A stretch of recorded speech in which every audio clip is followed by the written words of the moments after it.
Public school holds program teaching kids that all police officers are racist. No doubt this was followed by a bake sale to raise money to equip the tots with bricks and pipe bombs. I'm Dr. Duke, she's Katie, and this is the Dr. Duke Show. Okay, today. Hello, everyone, and welcome to the Dr. Duke Show, the only program that keeps you educated on the craziness impacting K-12 classrooms and college campuses around the world. Today, we're discussing a California school that recently held a workshop for students, middle school kids, where the primary focus was to teach them to beware of all cops because they are racist. Well, it's good to know that we're not spending any time getting these kids educated. We're not worried about their futures or their high school diplomas or the colleges they're going to go to. They need to know, and that's what I'm thinking. So you're walking home from school one day as a seventh grader, and some dude in a windowless white van is following you. Creeper van. And your option is to run into the local police office to seek help, or to get in the van and have yourself an Oreo cookie and a little grope.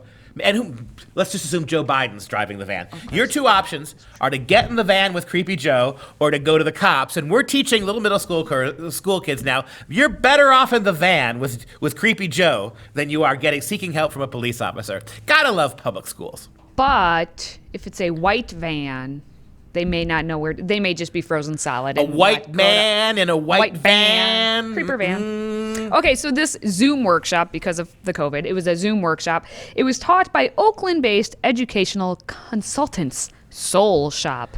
Soul Shop. They had more than 300 families attend this, and it was advertised through the school districts as a way for the elementary school kids, to share what's in your emotional balloon. It sounds creepy. Your emotional right there. balloon. Seems like the kind of thing you would use to lure kids into Creepy Joe's van. It does. Hey, you pony boy elementary school kid. Here's a red balloon. Come into my van.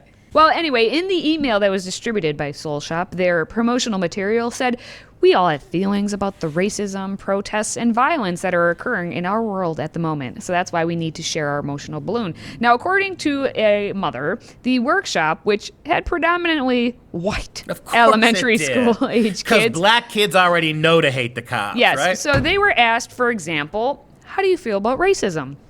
And several of the kids said sadness, fear, anger. Okay, reasonable. Now, an adult employee of the Soul Shop agreed that racism makes her feel afraid, sad, and angry, and lonely. And then the workshop leader agreed, stating, "Right now, so many of us feel sad, angry, and left out because of the color of our skin." And then added, "Right now, people like me and Mr. A, who's a co-host, are getting hurt because of the color of our skin." By police officers. Specifically, apparently, now, Mr. A and them. Right, were if you being had hurt. asked Mr. A and the Soul Patrol woman to actually show their scars or demonstrate their hurt, they couldn't, because you know what? Every adjective you used in this story is emotions. It is. Feel, yes. sadness, loneliness. The whole thing is one great big paean to how we feel. And so the genius of this, how much of the parents' taxpayers' money is going to pay Soul Patrol? How much money, how many referendums are you having every year to take more of your taxpayer money to give it to Soul Patrol? That's what's hurting me. That's where my heart hurts. That you're taking all of this taxpayer money away from people and giving it to buffoons like this, whose job it is to emote to little kids. Yes, that is exactly what they're doing. Well, the children were then asked, of course, because we have to go straight from how they feel to action. So the children were asked if they know how to protest, and one boy bravely volunteered and said, "I have a ditty he's been working on." Wait. A little ditty. Wait. Are we back to the Joe Biden van thing? Little ditties? Have we crossed back into that territory? No. What the hell are you talking Volunteered a little ditty. It's no justice, no peace, no racist police. No justice, no peace, no racist police. And can you guess what? The Soul Shop worker leaders didn't even object to this characterization. No. They weren't like, "Oh no, that's not all cops. Maybe just they were just probably like, There's a much higher percentage of black men killing other black men, black men killing white men, black people killing generally. There's a much higher perspective of that than there are white cops killing unarmed black people. What ditty would we come up about that? Can you imagine the song that would go along? Dare we? No. Dare we imagine there's a song Now, should we? Oh, no, I don't Just want imagine to. what that Just song would be like. imagine. But anyway, carry on. Fine.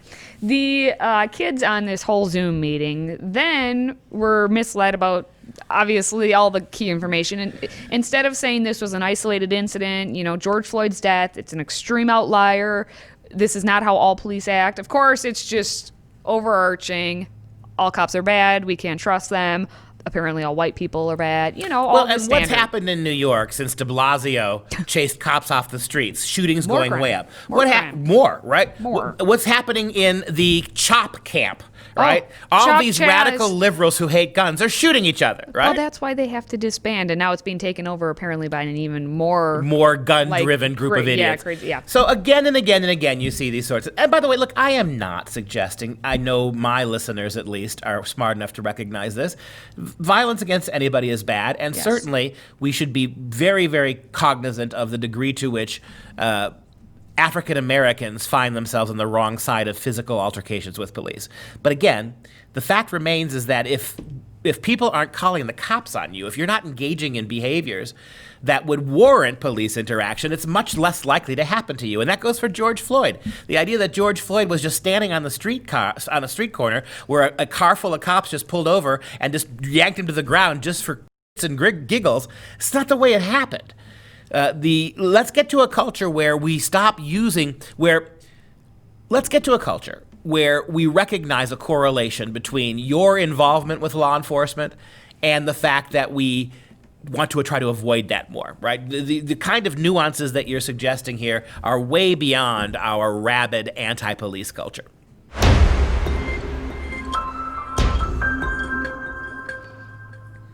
On to the next story, where we actually have a university professor and a former pastor, and that's probably why, who understands the situation that is at hand, and it's not racist police, and the whole world isn't awful and hating all black people. Dr. Vodi Balcom is the Dean of Theology at African Christian University and a former pastor from California. And he basically created a stir because he gave a sermon titled Ethnic Gnosticism, and it basically had resurfaced online, and now people are seeing it. And he actually talked to Glenn Beck about what it's like to be black in America. Yeah, and let me just preface this for you with queasy stomachs. For those of you whose social justice bona fides are so sincere that, like the Zoom people, it hurts your heart, we're about to listen to an accomplished, standing tall, self-controlled, incredibly articulate, smart professor lay some truth on you. And if you don't want to see this, please turn your back. If you want to see an African-American male undercutting this garbage, you just got to turn away now. I fear for your safety. Trigger warning. Make sure that the scissors are in a locked drawer, the drugs in a locked cabinet. You're about to get a truth bomb from somebody who has the bona fides to deliver it. So I'm going to count to 3. Hide under your desk. Run out into the yard. Put your head in a bathtub full of water until this episode's over, this next video. Ready? 1, you've been warned. 2, time to leave. 3. Black people in America are the freest and most prosperous black people in the world. Period. Bar none. I am a descendant of some of the strongest people in the history of the world. We overcame slavery. And now we're bowing and scraping like we need somebody to do something for us. Our individuality is at stake. Our self-pride is at stake. And our trust in God as the answer and solution to our problems is at stake. I have a man crush. And you go back to and here's something I would point out in following up with Mr. Vodi said. That's his first name, Mr. Vodi, right? Dr. Vodi. Dr. Vodi. So all these statues, he's basically saying we're crawling around like idiots, tearing down statues and stuff, right? We survived slavery. We are among the strongest people in the history of the world, spiritually, emotionally. We survived slavery, only to have our descendants now crawling around begging for somebody else to help. And you think about what's happening. You survived slavery. And so you're having all the statues of those people, those Confederates, who enslaved you. You want them all taken down because you can't handle it. You beat them. You overcame them. You shamed them, and now you want to eradicate them? You want to destroy those monuments to your strength, as along with all those people who helped your struggle, abolitionists, right? People whose job, emancipators, you want to get rid of them too? He's right. We survived it. We are thriving in this country. Let's erase all record of that and pretend it never happened. Seems pretty anti-black to me. And before anyone says, well, he's just acting white. He's a white man, see? And he's so privileged. He's a Tom. He, as he said in the interview, he grew up in a drug-infested, gang-infested South Central LA, born in 1969, grew up during the crack era, and raised by a single teenage Buddhist mother. He first, actually, he says, heard the gospel when he was in university. Yep. And so, again, I have to underscore the first thing he said. We want to condemn the living conditions of African Americans in this country as if we're actually pretending that any African American at any time could be snatched out of his living room easy chair and suffocated to death. Well, that's just not true. The fact is that African Americans are living at a higher level of success and opportunity and wealth than perhaps any other African people in the long history of the world. Now, again, you can fight for what's not quite right. You can demand even more rights and opportunities, go for it. But to argue that somehow you are still slaves, or that that slavery is still a thing, or that kind of violence is institutional in this country, nope, not buying it.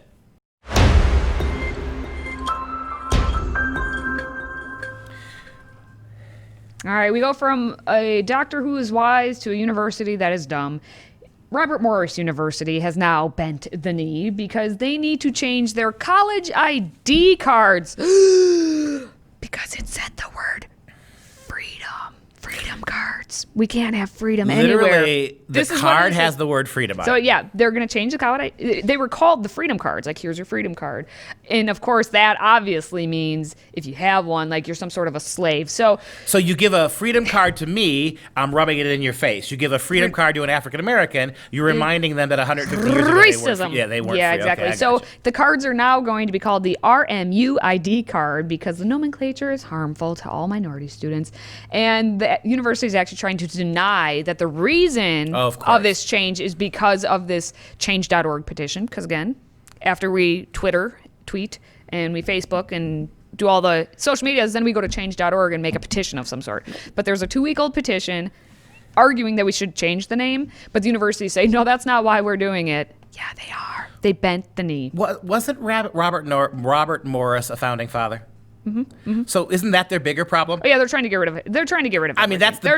Trust me. They're trying to get rid of everything. If what universities want to do is literally commit ritual suicide because of guilt, then start with the name. I mean, get rid of him, right? Maybe you could keep the word freedom if you get rid of that evil founding father. Well, this is my point. Once I read what this student says, Melanie Hall. She's a rising senior. They're calling her a rising senior because she's rising. Wait a minute. Isn't rising offensive? Like, I need your appellations to say that I'm not rose enough? I know why the caged bird sings. I know it. Okay, Maya. So Melanie Hall is a rising senior who developed this petition, and she states, our student IDs are currently named freedom cards. This poorly named form of identification has made minority students, Black students in particular, feel like we are being dehumanized. Do you notice always it's one person saying we? Speaking of getting your pronouns confused, every time one little black is she even black, by the way? Yeah. All right. Every time one little black activist, every single time, do black activists know the word me? Is I in their vocabulary, or is everything any black activist says plural? We all feel this. Okay. Y'all feel okay.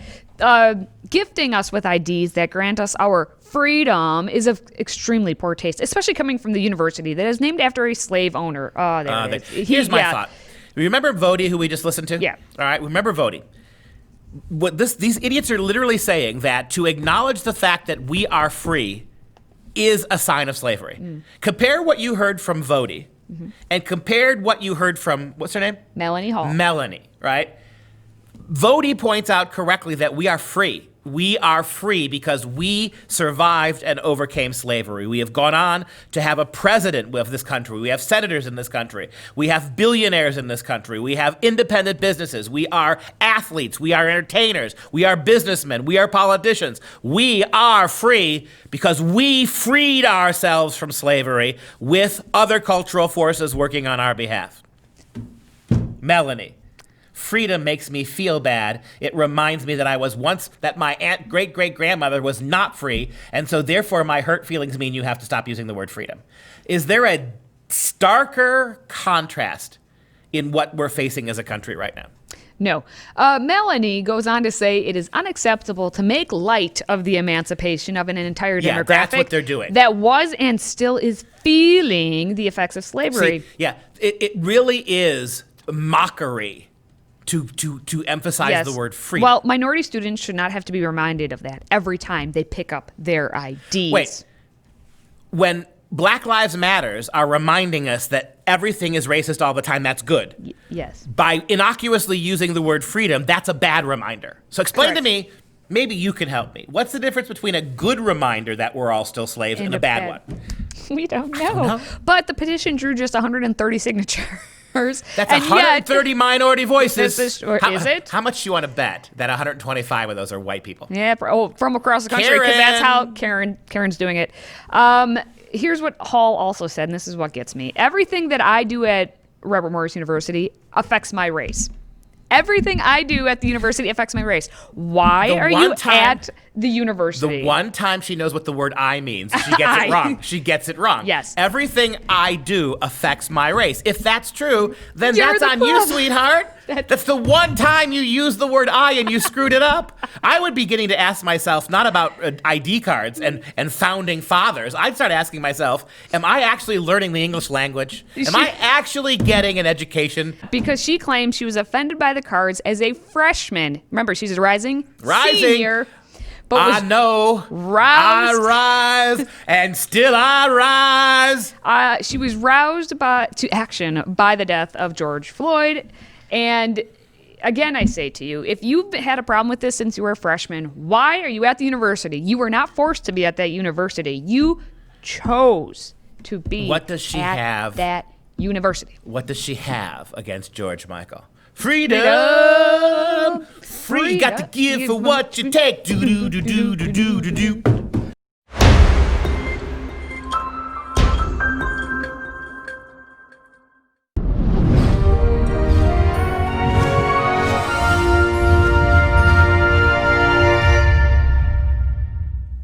It's time for some real education. Everyone knows that Snoopy is Charlie Brown's beloved pet beagle in the comic strip Peanuts by Charles M. Schulz. Snoopy appears in every Peanuts movie and television special, and he has an innocent tendency to overshadow the other characters on account of his whimsical, protean personality and his sincerity and vulnerability. Since his debut on October 4th, 1950, Snoopy has become arguably, I don't even think it's arguable, one of the most famous and enduring cartoon characters in history. The original drawings of Snoopy were actually inspired by Spike, who is one of Schultz's childhood dogs. Yeah, and when we think of minimalist art in the 20th century, we think of, a big white canvas with a red dot. We think of stupid things. This is an example of absolutely minimalist art. The art of Peanuts, the art of Schulz, the cartooning of Schulz is an artistic masterpiece that is just a few lines here and there. Take a look at some pictures of Snoopy through the ages. I mean, literally, the drawing here is deceptively simple. This is not what we would call fine draftsmanship. This is not the kind of sketches, the cartoons that Leonardo would paint before he did his plaster murals. No, this is something else. Look at how simple these drawings are. They're almost so simple that a talented 8-year-old could do them almost exactly the same way Schulz does, but not quite. Because in just the tick of a line, look at 1950s Snoopy. 1950 Peanuts began. Look at 1950s Snoopy, right? He is a puppy in every sense of the word, but you can see in those eyes, right? And that mouthless, those eyes, you can see he's nothing but trouble.